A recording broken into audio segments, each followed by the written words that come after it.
ఈరోజు దేవుని వాగ్దానము 1 కొరింథీ పత్రిక 2వ అధ్యాయము 5వ వచనము.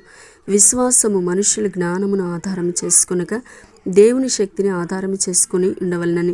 ఇక్కడ దేవుని వాక్యం మనం చూసుకున్నట్లయితే నువ్వు విశ్వాసం ఉంది లేదని కాదు. ఈరోజు నీ దేవుని నమ్మి బాప్తిసం తీసుకున్నావు అంటే నువ్వు దేవుని ఎడల విశ్వాసము ఉన్నట్లు. అయితే ఆ విశ్వాసము నీ కళ్ళకి కనబడే దాన్ని బట్టి, నీ జ్ఞానాన్ని బట్టి కాదు, దేవుని ఆ శక్తిని ఆధారం చేసుకుని ఉండాలి అని దేవుడు కోరుకుంటున్నాడు.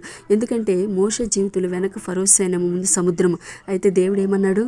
మోషే నువ్వు నడువు అంటాడు. ఎప్పుడైతే దేవా ఎలా నడుస్తాము, నీళ్ళలో ఈదుతాము, కానీ ఎలా ప్రభా అని అడగలేదండి. దేవుని శక్తిని ఆధారం చేసుకుని ఒక అడుగు వేయడానికి ముందుకు వెళ్ళినప్పుడు అక్కడ నీటిని దేవుడు రహదారిగా మార్చినట్లు చూస్తాం. నువ్వు కూడా దేవుని శక్తిని ఆధారం చేసుకుని విశ్వాసంతో ఒక అడుగు ముందుకై నీ జీవితంలో కూడా దేవుడు ఆశ్చర్యమైన కార్యాలను, నీ జీవితంలో నీ కుటుంబంలో అద్భుతాలను దేవుడు చేస్తాడు. విశ్వాసం